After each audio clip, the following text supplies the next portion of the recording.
Salut! Cette vidéo est un avant-goût de la présentation que j'aimerais faire pendant le prochain meet-up du Dakar Ruby Brigade, qui sera certainement en janvier, Inch'Allah. Ce sera une introduction au framework Phoenix, qui est écrit en Elixir. Elixir est un langage qui tourne sur la Beam VM, la machine virtuelle de Erlang. On en avait déjà parlé une fois pendant l'un de nos meet-ups. Le but de cette vidéo est de générer une application très simple, juste un scaffold en Rails, et générer la même app avec Phoenix et comparer les performances des deux apps, rien de plus. Donc là, je vais générer les deux apps en utilisant Rails et Phoenix, et puis gérer les dépendances des deux apps par défaut, générer un scaffold, et puis lancer les deux serveurs, et c'est tout. On ne fera pas plus que ça pour le moment, parce que le but est tout simplement de faire simple. Donc on va faire bin, rake, Rails, generate scaffold, on va dire sujet. On va générer des sujets. Ok, un sujet, il a quoi? Un titre, c'est un string, et c'est tout. Donc le but est de montrer comment une application Rails par défaut arrive à plus ou moins supporter la charge avec le serveur par défaut. Donc je create la base de données. Ok, il n'aime pas le bin rake, donc je vais le faire.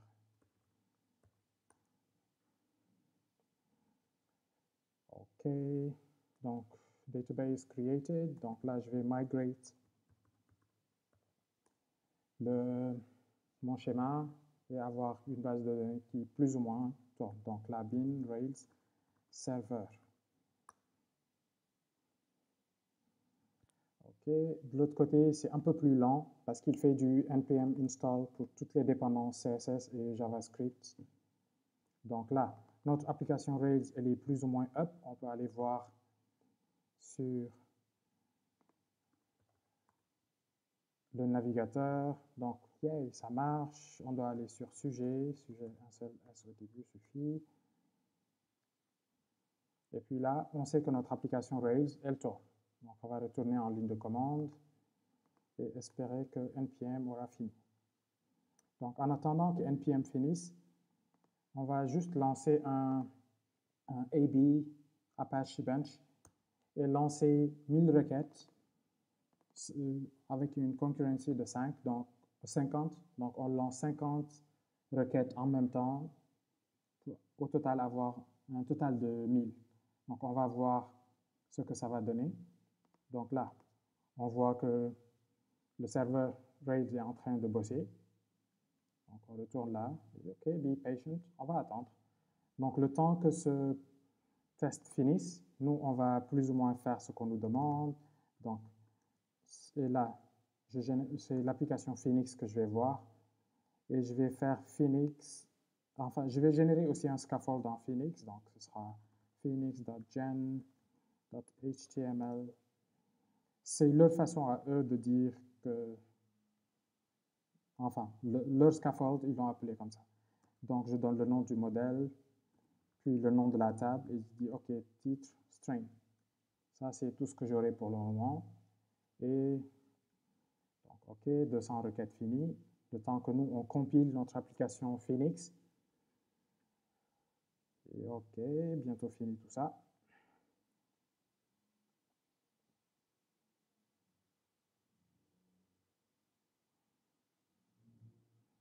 Donc, un petit coup sur AP Bench. OK, on est déjà à 300 requêtes. C'est pas mal.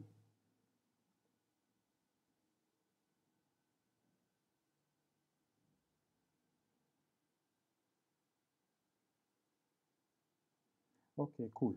Donc, il nous demande, notre application Phoenix nous demande d'ajouter cette ligne à notre route. Donc, c'est web router.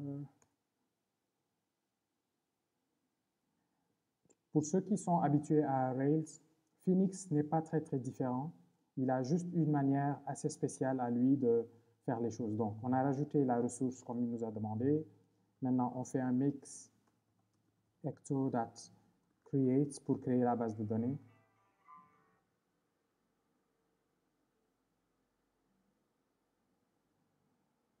Okay. Pour certaines tâches, vous allez remarquer que Phoenix fait toujours une compilation avant de faire autre chose. Donc là, la migration, elle est bien passée, ça a duré moins d'une seconde, donc c'est cool. Donc là, je vais tout simplement lancer Phoenix.server pour avoir exactement la même chose que j'avais tout à l'heure avec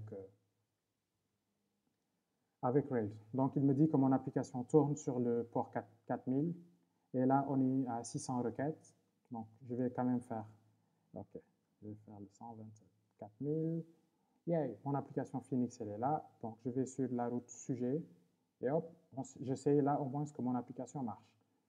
Donc, je vais lancer exactement le même test que j'avais fait pour Rails, qui est actuellement à 600 requêtes, et lancer le même pour Phoenix. Ok, ben, Phoenix, on dirait qu'il a fini. Et là, il a traité à peu près 426 requêtes par seconde. C'est pas top, parce qu'à chaque fois qu'on relance sur une machine, ça va. On est à moins de 422. Et ça, c'est sur une machine de dev, pas sur un vrai serveur.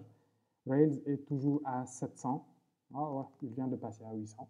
Donc, pour connaître plus ou pour en savoir plus, je vous invite à aller voir phoenixframework.org en attendant notre meetup. À bientôt.